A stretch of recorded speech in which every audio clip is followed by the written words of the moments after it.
Magandang hapon sa inyo mga kapatid. Mula sa elder po sa local church sa Tondo ay nag-aanyaya pong muli sa inyo na tayo po ay mag-aral ng salita ng Diyos. At bago po yan ay umpisahan po natin sa panalangin. Tayo po yung manalangin. Salamat Panginoon sa araw na ito na kami ay iyong pinagpapala ng iyong mga salita. Pagpalain nawa Panginoon ang bawat isa na makikinig at magbibigay pansin sa iyong mga salita, Panginoon. Hayaan mo minsan pa, inaanyayahan namin ng Banal na Espiritu Santo na siyang magbigay ng pangunawa sa amin sa araw na ito. Salamat po sa pangalan ni Jesus. Amen. Mga kapatid, ang ating pong pag-uusapan ay aklat ng Efeso. Ito po ay sulat ni Apostol Pablo sa mga taga-Efeso. At ang kanya pong panawagan, sabi niya po rito, sabi ni Apostol Pablo, ito po yung ating paksa. Nananawagan siya na sila'y mamuhay na paraang angkop sa kanilang pakikipag-isa kay Kristo. Mamuhay sa paraang angkop sa pakikipag-isa kay Kristo.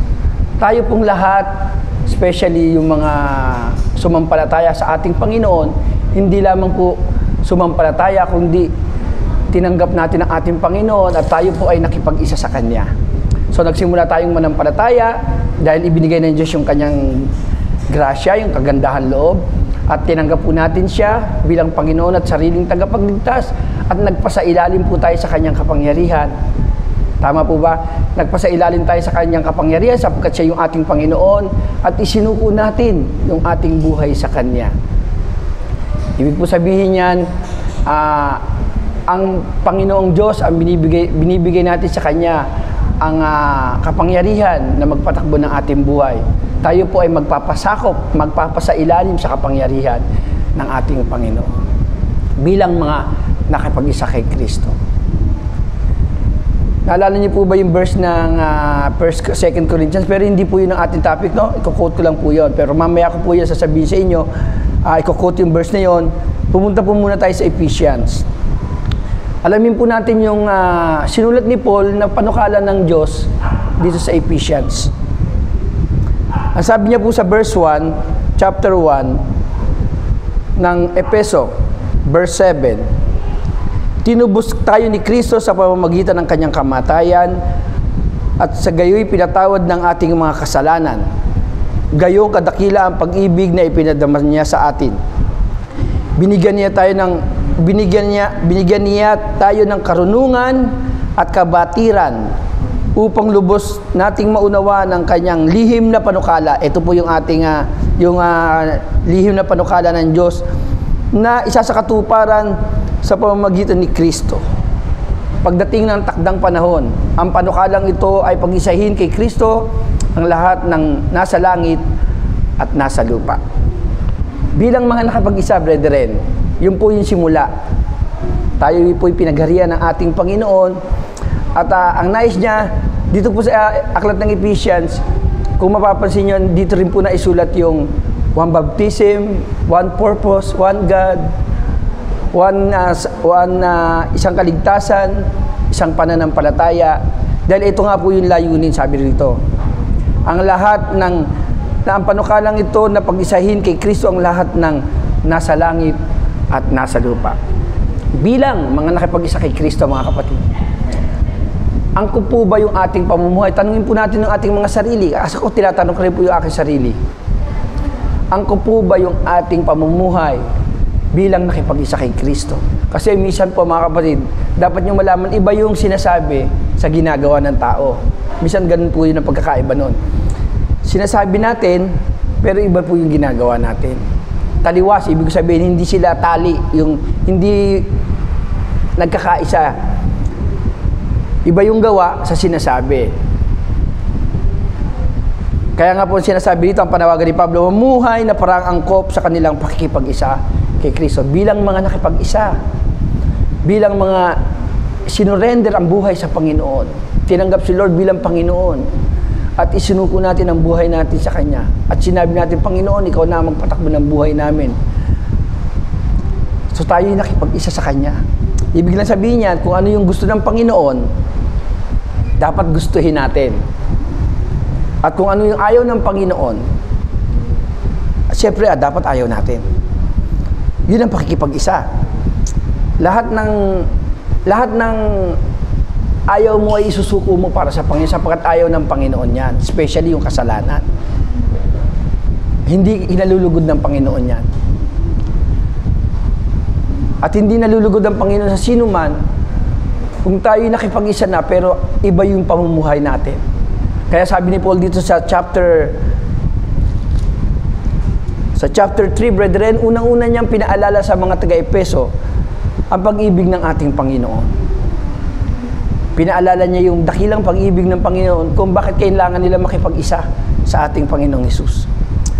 At sumunod po niyan, sa chapter 4 po, ay pinaliwanag naman ni Apostol Pablo yung pakikipag-isa, pagkakaisa sa Espiritu. Dahil tayo tumanggap at nagpasailalim sa kapangyarihan ng Panginoon, nakipag-isa, binigyan tayo ng Espiritu Santo. At yan ay kailangan daw po nating magkaisa bilang mga mananampalataya. Hindi po dapat tayo naglalaban-laban, hindi po tayo nag-aaway, especially pagdating sa salita ng Diyos. Mapapansin niyo po, marami pong hindi nagkakaintindihan pagka salita ng Diyos ang pinag-uusapan kasi nga, iba-iba po yung interpretasyon. So magkakaisa lamang po yung ating interpretasyon sa Biblia at magkakaroon tayo ng pagkaunawa. Yung sinabi kanina, kabatiran, at bibigyan tayo ni Lord ng karunungan sapagkat ang iisang Espiritu ang naghahari sa atin. Then sa chapter 4, verse 17, itinuro na ni Apostol Pablo yung dapat nilang maging pag-uugali nila. Itinuro na po ni Apostol Pablo. At unang binanggit niya po rito, sabi rito, 4:17, sa ngalan ng Panginoon, ito ang sinasabi ko at ginigiit. Huwag na kayong mamuhay gaya ng mga hintil. Walang kabuluhan ang kanilang iniisip. Pag mapapansin natin sa Biblia, sa New Testament, merong hintil at may mga Hudyo. Ayon sa talaan ng mga salita, pag sinabing hintil, hindi ka Hudyo. Kung ano man ang lahi mo, basta hindi ka Hudyo, ang tawag nila dyan ay hintil. Noong panahon nila, panahon ng ating Panginoon, la Apostol Pablo. Kapag hintil ka, hindi ka Hudyo syempre. Pagka Hudyo ka, hindi ka dapat maging hintil. Kasi ang mga Hudyo ay meron po silang mga alituntunin, meron silang mga batas na sinusunod. Panahon ng Lumang Tipan, mga Hebreo. Sabi po rito, walang kabuluhan. Sa ngalan ng Panginoon, sabi ni Apostol Pablo, pinapaalala niya sa mga nakapag-isa, ang sinasabi ko, gidigiit, huwag na kayong mamuhay gaya ng mga hintil. Walang kabuluhan ng kanilang iniisip. Walang kabuluhan ng kanilang iniisip. Ano ba ang iniisip ng mga hintil? Ang mga Hudyo, mga kapatid, daanan muna natin yung mga Hudyo. Ang mga Hudyo, meron silang kautusan, nagpapaalala na mayroong batas ang Diyos at kailangan nila itong isa pamuhay. Yan ang pagkakaiba ng mga Hudyo. Sila po ay pinagpinili ng Diyos at sa kanilang lahi, nagpakita ng iba't ibang himala ang Panginoon panahon pa ng Lumang Tipan. At sa kanila po nagmula ang Mesiyas, ang ating Panginoon, sa mga Hudyo, sa mga Hebreo. So yun ang pagkakaiba. Ang mga Hudyo ay meron silang batas. Ang mga hintil naman, tayo mga hintil, hindi po tayo sakop ng mga batas na yun, ng mga panahon na binigay ng Diyos kay Moises, yung kautusan. At yung mga alituntunin at mga seremonya, hindi po tayo sakop noon. Ganun pa man, sinasabi rito ni Paul na walang kabuluhan ng kanilang mga iniisip. Bakit po ba? Basahin po natin, tuloy-tuloy na po natin para po makita natin. Dahil sa kanilang kamangmangan at katigasan ng ulo, wala silang bahagi sa buhay na kaloob ng Diyos. Alam niyo po, nung tayo hindi pa nakakarinig ng mabuting balita, especially tayong mga nakapag-isa, hindi po natin alam yung mga spiritual na kaloob ng Diyos. Ang iniisip lamang po natin, ay tayo maniwala sa ganitong Diyos na pinaniniwalaan ng ating mga ninuno at namumuhay tayo ng walang kinikilalang batas o walang nagpapaalala sa atin ang kautusan ng Diyos. At sabi po rito, wala silang bahagi sa buhay na kaloob ng Diyos. Hanggang sa mabuhay, mamatay ang mga hintil. Ito po yung sinasabi rito, wala silang bahagi. Kasi hindi po nila, ang kanilang pananampalataya ay nakabase lamang sa kanilang sariling pamamaraan at ang mga reliyon. Samantalang ang mga Hudyo, meron silang tagapagligtas, meron silang Mesiyas, meron silang salita ng Diyos at maraming himala na ipinakita ang Diyos mula sa lumang tipan at sa bagong tipan, especially nung panahon ng ating Panginoon. Kaya sila ay malapit sa Diyos. Totoong Diyos po ang kanilang kinikilala. Samantalang tayo, kung sino-sino pong Diyos ang ating kinikilala, sapagkat tayo po yung mga hintil. Kaya po sinabi rito, walang kabuluhan ang kanilang pamumuhay at ang kanilang kamangat katigasan ng ulo, wala silang bahagi sa buhay na kaloob ng Diyos. Sila'y nagumon sa kahalayan at walang kahihiyang kauntiman. Wala silang inatupag kundi pawang kalaswaan. Isipin nyo yung mga hintil, mga kapatid. Sabi dito, sinasabi ito sa mga nakipag-isa na dating mga hintil na naging Kristiyano, nakipag-isa sa ating Panginoon. Hindi ganyan ang natutunan ninyo kay Kristo. Kung talagang pinakinggan ninyo ang lahat niyang kung talagang pinakinggan ninyo ang aral niya at naturuan kayo ng katotohanan na kay Jesus, iwanan ninyo ang dating pamumuhay. Hubarin na ninyo ang dating pagkatao na napapahamak dahil sa masamang pita. Magbago na kayo ng diwa at pag-iisip at ang dapat makita sa inyo ang bagong pagkatao na nilikang kalarawan ng Diyos, kalarawan ng kanyang katwiran at kabanalan. Ito po yung sinasabi ni Apostol Pablo na maging angkop yung ating pamumuhay bilang mga nakipag-isa kay Kristo.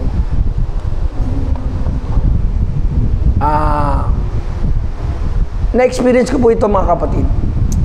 Nung tinanggap ko ang Panginoon, iba po yung aking pamumuhay. Bagamat tinanggap ko na siya, hindi ko masyadong naiintindihan yung pakikipag-isa. Ang akala ko, basta tinanggap mo ang ating Panginoon, isinuko mo ang buhay, tapos na. Kumbaga, ikaw na pa rin ang magpapatakbo ng iyong buhay. Kumbaga, hindi angkop yung aking naging pamumuhay. Subalit, pinaalala ni Apostol Pablo, hindi ganyan ang natutunan nyo. Kung talaga naturuan kayo ng katotohanan, sabi ni Apostol Pablo, iiwan nyo na yung dating pagkatao na napapahamak. Dahil ang pamumuhay ng mga hintil ay sinusunod. Hindi ko po sinasabi ng mga Hudyo, hindi ganon. Pero po tayo mga hintil po ang sinusulatan ni Apostol Pablo, mga nakipag-isa, dahil nga po tayo ay namuhay ng walang sinusunod na batas. Reliyon lang ang ating sinusunod at yung sarili nating mga kagustuhan, sarili nating mga desisyon. Kaya sinabi sila'y mapapahamak, sabi ni Apostol Pablo. At ito po sabi, dapat dahil dito itakwil na ng bawat isa ang kasinungalingan. Number 1, itatakwil na mga nakipag-isa sa ating Panginoon ay ang kasinungalingan. At lahat ay magsalita ng katotohanan sa kanyang kapatid, sapagkat tayo'y bahagi ng iisang katawan. Dahil tayo nakipag-isa, bahagi na tayo ng iisang katawan. Yan ay yung katawan ng ating Panginoon. Itakwil na raw ang kasinungalingan. Alam nyo, minsan tayo, mga galing tayo mambola, no? Yung mga, alam nyo po ba yung tinatawag na eksaherado na kwento na maraming dagdag, maraming mapalabok. Minsan tayo pag nagkwento, dinadagdagan natin yung kwento. Masyado natin pinagaganda. Na minsan hindi na po totoo. Dahil marami nang idinagdag na kwento. Minsan tayo sa mga Kristiyano, minsan nagbobolahan pa tayo, binobola pa natin yung mga kapatiran. Dapat hindi na raw po ganyan. Bagamat kailangan mo magsabi ng katotohanan, kailangan naman po yung angkop, no, yung hindi naman po siya ma-open. Yung magsasabi ka ng totoo, bagamat masasaktan siya, pero hindi dapat siya hindi masisira yung relasyon yung dalawa.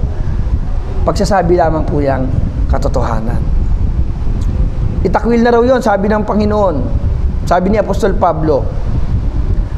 At ang lahat ay magsabi ng katotohanan sa kanyang kapatid.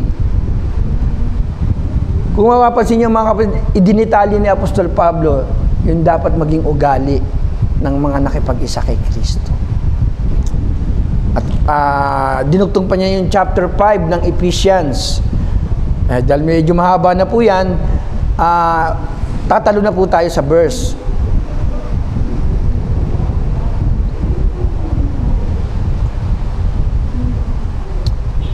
Okay, dito po sa chapter 5 verse 13. Sabi dito, ang lahat ng nalalantad ay naliliwanagan. At ang naliliwanagan ay nagiging liwanag. Kahit sinasabi, gumising ka, ikaw na natutulog, magbangon ka mula sa mga patay at liliwanagan ka ni Kristo. Baka marami po sa atin natutulog. Bagamat tayo po ay ginising na ng salita ng Diyos, medyo tulog pa rin. Yung malinaw ang isip. Alam niyo po yung sinasabi nating malinaw ang isip, yung dapat alam mo yung kalooban ng Diyos, hindi ka magsasayang. Hindi mo sasayangin o hindi mo babaliwalain yung kalooban ng Diyos. Sapagkat napakahalaga nito pag ito po'y binaliwala natin. Sa verse 15 ng chapter 5 ng Ephesians, kaya't ingatan niyo kung paano kayo mamuhay. Mamuhay kayong tulad ng matatalino. Sabi po sa atin ni Apostol Pablo, mamuhay kayong tulad ng matatalino at di tulad ng mga mangmang, sapagkat masama ang takbo ng daigdig. Samantalahin ninyo ang bawat pagkakataon na kayo'y makagawa ng mabuti. Huwag kayong mga hangal. Ito, napakasakit. Unawain ninyo kung ano ang kalooban ng Panginoon. Kasi brethren, pag ikaw ay nakipag-isa, dapat unawain natin yung kalooban ng Panginoon. Dapat maintindihan ng bawat isa sa atin yan. Masasayang naman kasi kung nakipag-isa ka tapos hindi mo masyadong naintindihan yung kalooban ng Panginoon. Bakit ka ba nakipag-isa? Minsan yung parang walang iniwan po sa mag-asawa yan. Kapag ikaw ay nag-asawa, sabi doon ang katawan ng babae hindi na pag-aari na ng lalaki at katawan ng lalaki pag-aari ng babae. Sabi, isa na lang kayo. Nag-asawa ka na. So, habang magkasama kayong dalawa, marami kayong natutuklasan sa isa't isa. Nakikita mo yung ugali ng iyong asawang babae at nakikita naman ng babae yung ugali ng asawa niyang lalaki. Ganun pa man, natatanggap ng isa't isa hanggang sa ma-develop yung kanilang relasyon. Bagamat normal sa mag-asawa ay nagtatalo, nag-aaway, pero nagkakasundo. Iba naman po yung nag-aaway, hindi na naghiwalay na. Dumarating po yan kahit sa mga mag-aama. So ganun pa mga brethren, dito po yung sinasabi natin. Tayong mga nakapag-isa kay Kristo, huwag po natin sayangin yung panibagong buhay na ibinigay sa atin ng ating Panginoon. Unawain natin kung ano ang kalooban ng Diyos. May warning si Paul dito sa Ephesians chapter 5 verse 18. Ito po ang sabi niya, dito po tayo magtatapos. Huwag kayong maglalasing. Efeso chapter 5 verse 18. Huwag kayong maglalasing sapagkat nakasisira iyan sa maayos na pamumuhay. Sa halip, sikapin yung mapuspos kayo ng Espiritu Santo. Baka akala niya po, tinutukoy lamang po rito yung pag-inom ng alak. Sabihin natin na pag-inom ng alak po tinutukoy dito. Ang paglalasing na binabanggit lamang po rito mga kapatid, hindi lamang din po sa pag-inom ng alak. Ikaw ay nalalasing sa mundo. Ikaw ay nalalasing sa karanyaan. Ikaw ay nalalasing sa takbo ng mundong ito. Nadadala ka.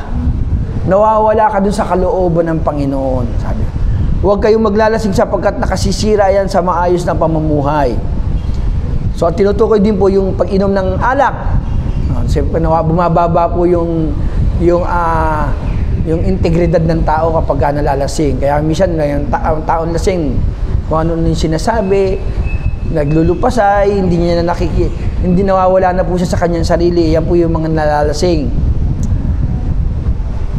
Sa halip, sikapin ninyong mapuspos kayo ng Espiritu Santo. Huwag daw maglalasing kasi puspos ka ng espiritu, ng alak. Yun ang ibig sabihin nun, pag naglalasing ka. O puspos ka ng espiritu, ng mundo, ng karanyaan. O naging busy ka na, nalasing ka na sa mundo, sa takbo ng mundo. Nalasing ka na sa pamamalakad ng mundo. Kaya ang sinasabi diyan, sikapin yung mapuspos kayo ng Espiritu Santo. Kasi ang Espiritu ng Diyos ang magpapaalam sa iyo, ang magpapaunawa sa iyo ng kalooban ng ating Panginoon. Sabi sa verse 19, dito po tayo magtatapos. Sama-samang ipahayag ang inyong damdamin sa pamamagitan ng mga salmo at mga himno, mga awiting espiritual. Buong puso kayong umawit, magpuri sa Panginoon. Lagi kayong magpasalamat sa Diyos at Ama dahil sa lahat ng bagay sa pangalan ng ating Panginoong Jesucristo. Nagbigay po siya ng warning. Dito sa chapter 4 din, meron din po. Huwag tumulad sa mga hintil. Iba yung takbo ng kanilang kaisipan, iba yung kanilang pamumuhay. At dito, huwag maglalasing. Yan po yung paalala. Pero dinitali din ni Apostol Pablo yung dapat maging ugali ng mga nakipag-isa kay Kristo. At dahil tayo nakipag-isa kay Kristo, mga kapatid, sabi daw, magkaisa tayo, anong gagawin natin? Laging magpasalamat. Umawit tayo, magpahayag tayo ng ating mga awitin sa Panginoon. Buong puso. Ito ay yung nagpapakilala ng nagpapasalamat. Kinikilala ang kapangyarihan, kinikilala ang kabutihan ng Diyos, kinikilala ang ginawa ng Diyos sa buhay natin. Supporting verse po, 2 Corinthians 5:17, di ba sabi, therefore, if anyone is in Christ, he is a new creation. Yan, yung mga nakipag-isa, yung nakikristo na dahil nakipag-isa na. If anyone is in Christ, if anyone is in Christ, ikaw ay nakikristo dahil nakipag-isa ka, he is a new creation. The old is gone and the new has come. Yung nga po, yung old is gone, yung dapat mawala yung ating mga nakagawian, mga nakasanayang pamumuhay noon tayo pa ay wala pang relasyon o hindi pa tayo nakikipag-isa sa ating Panginoon. Ano yung new has come? Nung tinanggap natin ang Panginoon, marami tayong natutunan sa Kanya, maraming itinuro ang Panginoon sa atin, maraming magagandang bagay na ipinakita sa atin ng Panginoon sa pamamagitan ng Kanyang salita. Yun ang dapat natin isa pamuhay. Yun yung bagong bihis. Yung ating lumang sarili ay atin ang alisin, hubarin. At ang ating isuot, sabi diyan, bilang nakipag-isa, ay yung mga natutunan nating katotohanan sa ating Panginoong Hesus. Yan po ang ating mensahe ngayong hapon. Salamat po at bago tayo magtapos, tayo po yung manalangin. Salamat po, Panginoon, sa iyong mga salita. Minsan pa na ang aklat ng Efeso ay nagtuturo kung paano kami magkakaisa at kung paano namin isa sa pamuhay yung aming natutunan sa pakikipag-isa sa iyo, Panginoon. Salamat po, Panginoon, sa iyong mga salita at may nagpapaalala at meron kaming binabalik-balikan sa tuwing kami po ay nakakalimot sa aming pamumuhay. Salamat po, Panginoon, kayo po ang liwanag sa buhay po ng bawat isa sa amin. At salamat din po, Panginoon, dahil sa araw-araw na kami po'y lagi mong itinutuwid, lagi mong itinuturo sa amin ang katotohanan, ang mga bagay na kinalulugdan mo, Panginoon.